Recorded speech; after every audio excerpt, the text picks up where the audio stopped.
この動画は過去動画の再放送です。途中紹介されている別動画は現在アップされていないものもあり、リンク切れしている場合がありますが、ゆっくり再アップしていきますのでお待ちくださいね。それではご覧ください。こんにちは、斉藤直樹です。今回はこんな絵は下手に見える5つの特徴ということで、皆さん絵を描いていてこんなことはないですか？絵を描いてみたけどなんかしっくりこない。どこかがダメなことはわかるんだけど、どこが悪いのかいまいちわかんないな。なんていうこと。そういう時って結構高確率で今から紹介する間違いをやってしまっていることが多いんです。この動画を見ていただければ、そんな見栄えを著しく下げてしまう絵の特徴を避けて、あなたの絵のクオリティをぐぐっと引き上げることができるヒントにしていただけると思います。ぜひ最後までお付き合いください。それではもう早速最初に紹介しちゃうんですが、こんな絵は下手に見えちゃうっていう絵の特徴はですね、こんな感じです。シルエットがはっきりしない。隠れているところを描かない。前後感が弱い。自分の場所を想定しない。何が伝えたいのか曖昧。順番に解説していきますね。シルエットがはっきりしない。はい、最初に紹介する下手に見える絵の特徴一つ目はこんな特徴です。シルエットがはっきりしない。この絵を見てください。これはですね、いわゆる厚塗りをする人がたまにやってしまうんですが、質感の書き込みを一生懸命するあまりにシルエット、つまり輪郭の部分をはっきりしないままにしちゃうっていう間違いですね。これはですね、原因としては色々あるんですが、一番の原因としては画面を撫でてしまうことにあります。パソコンをね、撫で撫でするわけじゃないですよ。厚塗りってすごく多くのタッチを塗り重ねることによって仕上げていきますよね。シュッシュッシュッシュッシュッシュッってね、画面上にどんどん筆を置いていく必要があります。そんな感じで厚く厚く塗り重ねる分、画面の見応えをアップするには厚塗りは向いているんですが、その一方でですね、途中で完成度を上げるための手数ではなく、無駄な手数を永遠と入れてしまう。まさに思考停止状態に陥ってしまうことがあるんですね。そうなってしまうと大変です。どんどん無駄な時間だけが過ぎ去っていって、密度は上がるけど完成度はまるで上がらない。でも自分では頑張ってるつもりになっちゃってますから、うわー、なんでこんなに描いているのに良くならないんだっていうね、地獄のような時間が過ぎ去っていくことになっちゃうんですよ。もうどうしたらいいんだってね、こんな時には絶望的な気持ちになってしまうものだと思うんですが、大丈夫。解決方法は単純です。シルエットを整える。そんな間違いを避けるためには、特に厚塗りをしている最中にはこれを意識することが大事です。シルエットを整えること。例えばさっきの絵で言えば、まんべんなくタッチは入っているけどいまいち完成度が上がらない。その原因はこのシルエット部分がぼんやりしていていまいちはっきりしないことにあります。もちろんね、全てのシルエットをはっきりさせる必要はないんですが、ここは見せどころっていうね、そういうところはシルエットをぼやかさず、しっかりと、そしてはっきりと輪郭を整えていく必要があるんです。はい、どうでしょう。他の部分にはあまり手を入れずに、輪郭の部分だけ重点的に整えていっただけなんですが、ほら、見比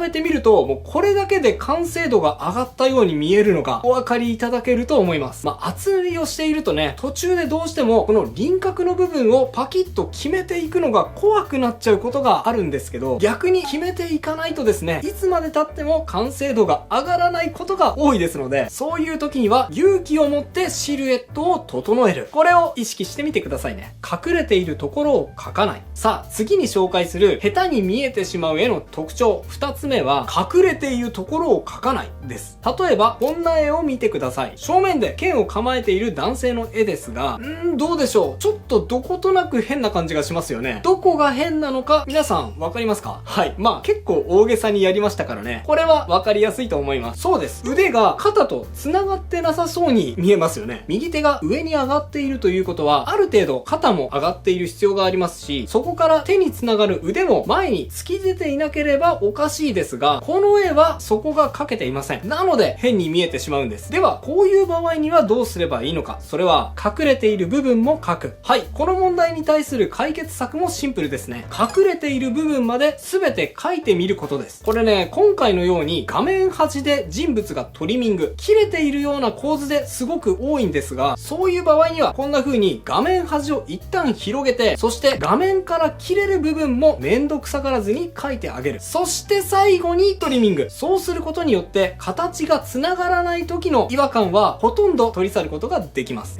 そんなのめんどくさいよ。どうせ画面から見えないしさ。しかも絵を見せるのは、絵描きならまだしも、俺の場合には絵の素人にしか見せないしさ。が、ちょっとぐらい変でも、バレないって思ったあなた、それ完全に間違ってますよ。いいですか？他のものならいざ知らず、ことキャラクター、人体においてはですね、絵を描く人ではなくても、見る力は全ての人がプロフェッショナル。違和感を感じ取るセンサーは一流なんです。これなんでかっていうと、いつも絶え間なく見ているものだからですね。違和感を感じ取る能力ってどこで育つのかというと、絶え間なくそのものを見る、観察することによって養われますが、考えてみてください。自分以外の人物を一日を通して一人も見ないっていう人、ほぼいないんじゃないですか？実物を見ないにしてもですね、今皆さんが僕を見ているように、映像としてはもう何人も見るでしょ？これによって人間というのは、人間に対する観察眼は並外れてます。たとえ絵を描かない人であっても、いや、絵を描かないからこそ、ちょっとした違和感にも敏感に反応して、うわ、なんかこの絵気持ち悪い、そんな風に感じがちです。そんな違和感を取り去るには、もうこれしかありません。隠れた部分まできちっと描いてあげて、形を整えてあげる。今までそれをめんどくさがっていた人は特にですね、これを意識するだけで完成度がもう目で見てわかるぐらい跳ね上がりますよ。ぜひ試してみてくださいね。自分の場所を想定しない。はい。下手に見える絵の3つ目の特徴は、ちょっとだけ高度なコツです。おそらくですね、この絵を見てもどこが悪いのか指摘できる人は少ないんじゃないでしょうか。どうでしょう。これはですね、もう見せた方が早いと思うので、何が問題なのか説明する前に変更後を見てもらいましょう。はい、ドン。いかがでしょう。変更前もね、それほど悪いというわけではなかったんですが、場合によってはね、さっきのような見せ方をする場合も多いです。ですが、変更前と変更後を見比べてみると、悪魔の威圧感が上がって、より恐ろしい存在に感じられるようになったのではないでしょうか。自分の視点を考える。この変化がなぜ起こったのか、一言で言うと、自分の視点を考えたからです。キャラクターを描く場合、そのキャラを画面内にどう収めるのか考えますよね。どう収めるかというのは、つまりカメラの位置ですから、ということは直接は画面には書かれていませんが、暗黙のうちに誰かの視点を表していますよね。この場合には悪魔を見ている僕らという視点がこの絵を見る角度になっているわけです。で、そう考えると変更前は悪魔に対して平行な視点で見ていることになります。これって要するに僕が悪魔と対等な関係であることを示します。ですが仮にこの絵が悪魔の怖さを表現したい場合には、このカメラの位置ではいまいちその恐怖感まで表現しきれないんです。そんな時にはこのように悪魔を下から見上げていて、逆に悪魔からしてみれば僕らを見下ろしているような構図。そう。つまり自分を悪魔よりも圧倒的な不利な視点で描くことによって、より悪魔への恐怖感を強調することができるんです。ちなみにですね、これ別に全ての絵に対して煽り構図で描くべきというわけではないです。例えばこの悪魔、こんな風にしてみたらどうでしょう。なんかめっちゃ弱々しい小物の悪魔みたいな感じになっちゃいましたよね。カメラの位置によってこれだけ見え方が変わってくるんですが、これはですね、要するに見ているこちら側が圧倒的な強者、この悪魔を撃退する術を持っている状態や、ものすごく強い天使の視点とかね、そういうこの悪魔は弱いですよ、あなたの力でどうにでもできますよっていう、そういう演出の時にはこのカメラは効果的ですね。このように描かれているキャラをどのような感情で見てほしいのかを考えて、それによって自分の視点を変えてカメラの位置を決めてあげる。これによってあなたの表現の幅はもう劇的に広がるはずです。ぜひ絵を描く際にはカメラの位置気にしてみてくださいね。前後感が弱い。さあ、下手に見える絵の特徴4つ目はですね、これは結構多くの人が知っている。でも実際に自分で絵を描いてみると、かなりの場合にこの間違いをやってしまう、そんな絵描き泣かせの間違いになっております。例えばこんな絵ですね。これもこの絵だけ見るとそんなに悪いわけではないんですが、拳を前に突き出して歯を食いしばってかなり力を込めてパンチしている状況が書かれています。それに加えて背景の集中線で迫力を表現できてますよね。何も問題ないように見えるんですが、なんか物足りなくないですか？そう、この絵の何が問題かというとですね、これはもう真面目な人であればあるほどやってしまいがちなんですが、絵の前後感が弱いということです。リアルに人間を観察していたらこのぐらいの比率になりますから、間違いというまではちょっと言い過ぎかもしれませんが、つまり手前の拳と奥のキャラ、この大きさのギャップが少ないので、いまいちね、見ていてスカッとしないようなモヤモヤ感が残ってしまうんですね。で、そんな時にはどうするのかというと、もう思い切って嘘ついちゃいましょう。前後感を強調する。はい。先ほどの絵を嘘をついて前後感を強調するとこんな感じになります。ほら、どうでしょう？見比べてみるとさっきの絵よりも数段階迫力や勢いがアップしているのがお分かりいただけるのではないでしょうか。これはなぜかというと、もう皆さんお分かりですよね。そうです。手前に来ている拳をもうこれでもかっていうぐらい大きくして、奥のキャラクターを逆に小さくしました。こうすることによって実際に拳が自分の目の前にまで迫ってきているような臨場感をプラスすることができて、圧倒的な迫力を絵に追加することができるんですね。あとですね、実はこの前後感の強調、迫力の追加だけかと思われがちなんですが、そんなことはなくて、実はですね、見てほしい部分を限定するように視線を誘導して見ている人の興味を引きつける役割にも使うことができます。例えばこんな感じの絵があったとします。温泉に浸かる女の子の絵ですが、そこにですね、偶然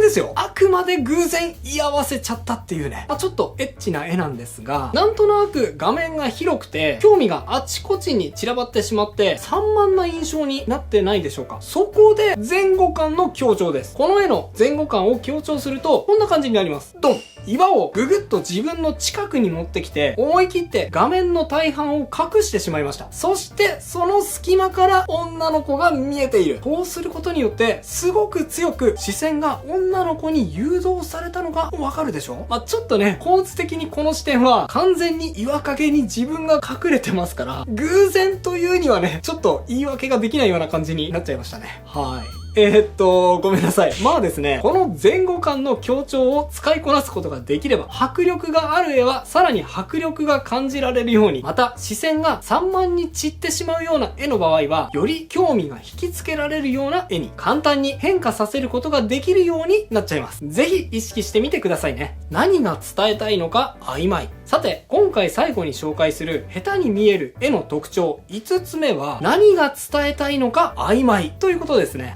例えば、この絵がそうです。これはですね、特に想像力が豊かで、絵を描いていると自分の気持ちがどんどんと盛り上がってきちゃう人がやりがちな特徴です。ちなみに僕も学生の頃はかなりこの傾向がありましたね。絵を描いていると、あれもこれもいろいろなことを絵に盛り込みたくなってしまって、結局何が伝えたいのか曖昧になってしまうということです。ほら、見てください。男の子がスケッチブックに描いた絵が実体化して出てきている絵です。そしてその自分の絵たちを見て、男の子は涙を流して喜んでいる様子ですね。可愛い猫が絵から出てきていて、その猫が男の子の気持ちの救いになっていると思いきや、ノートには実はその他にまがまがしいモンスターや、それに加えて、勉強のノートなんでしょうね。数式とか方程式とかも飛び出てきていて、なんだかカオスな状態です。もちろんね、狙ってこのカオスな状態を作り出すんだとしたら、これはこれで作品の一つの方向性ではあると思うんですが、その一方でこれだとちょっと作品の主題が見えにくくなってしまう場合があるんですね。これね、多くの場合は僕も身に覚えがあるんですが、特に自分自身についての精神的な表現、辛かった思い出とか楽しかった思い出とか、現在抱えている悩みとか、そういったものを絵に表現すると、どうしても描いている最中に、この感情も盛り込みたい、これもっていろいろな思いを詰め込みすぎてしまうことがあるんですよ。それで結果的に画面にいろいろなものを詰め込みすぎてしまって、見た人がこの絵結局何が言いたいんだってね、分かりにくくなってしまうっていうことが起こりがちです。何が伝えたいのかを整理する。この問題に対する解決策はシンプルなんですが、書いてる側からしたらね、ちょっときついかもしれません。何が伝えたいのか整理する。つまり、この絵で言いたいことを一つに絞って、それ以外の要素を排除することですね。この絵で言うと、こんな感じになります。おそらくですね、この少年いろいろな思いがあって、いいことだけでは割り切れない思いもあり、それをそのまま同じ画面に表現しようとするとこんな感じになっちゃったと思うんです。いいことだけじゃなくて悪い気持ちもあったな。でもそれを考えることも僕の心の救いになった。だからその感情もモンスターという形で表現したい。そういえば数学のことを考えている時だけは気持ちが落ち着いたな。数式も僕にとっては大事な要素の一つだから、これも絵に盛り込もうなんていう風にいろいろな思いが浮かんでくると思うんですが、それはですね、説明似しないと見ている人には伝わらなかったりするんですよね。それを1枚の絵にして一気に見ている人に分かってもらうには結構無理があったりします。なのでまずはこんな風にシンプルにこの少年に救いをもたらしてくれる猫ちゃんだけの絵にしてしまう。こうすることによって見ている人は、ああそうか、この子は何か嫌なことがあったけど自分が描いた猫ちゃんによって心が癒されたんだなっていうことがシンプルに伝わります。で、もしね、それだけでは割り切れない思いがある場合、その思いを捨てなきゃいけないかというと、そうではありません。っていうか、そういう強い思いがある場合はですね、むしろチャンスです。その場合にはもう一枚絵を描いちゃいましょう。はい。例えば、さっき後ろに書いてあったモンスター。こういうギトギトしたような落書きによって救われる心があったとしたら、もうそれだけでこういう一枚の絵を描いてしまうっていうことです。こういう落書きによって救われる心って明らかにさっきの猫ちゃんの時とは違いますから、そういう一面もこの絵の中に含めることができますね。少年の顔も何かよからぬ妄想にふけっているような悪そうな感じに見えます。このように一枚の絵の情報を整理することによってあなたの言いたいことが整理でき、見ている人にシンプルにメッセージを伝えることができる。そしてその続きは何枚かの連作にすることで一枚の絵では描き切ることができなかった裏の思いも表現することができます。それによって一連の作品にストーリーや別の側面を含ませることができ、より深みを与えることができるようになると思います。ぜひこの考え方取り入れてみてはいかがでしょうか。以上が今日僕が伝えたかったことです。いかがだったでしょうか。今回紹介した下手な絵の特徴、実はあえてやることもあるんですが、もし無自覚にやってしまっている場合には、あなたの作品の魅力を思わぬところで下げてしまっている場合があると思います。そんな時には今日紹介した下手に見える特徴を回避する方法、これを試してみてくださいね。それと今回紹介したのは下手に見えちゃう絵自体の特徴を紹介しましたが、これをやっちゃうと下手な絵しか描けなくなっちゃうよっていう間違ったお絵描きの習慣があるんですね。ちょっと怖いでしょ。それはこの動画、真似しちゃダメ間違ったお絵描き習慣。この講座ではそんな間違ったお絵描き習慣と知っていれば簡単に避けられる間違いというのがたくさんあります。興味があればこちらも合わせてチェックしてみてくださいね。概要欄に URL を載せておきます。それではまた次回の動画でお会いしましょう。バイバイ。ということで再放送をお届けしました。いかがだったでしょうか。新チャンネルのチャンネル登録と高評価もよろしくお願いします。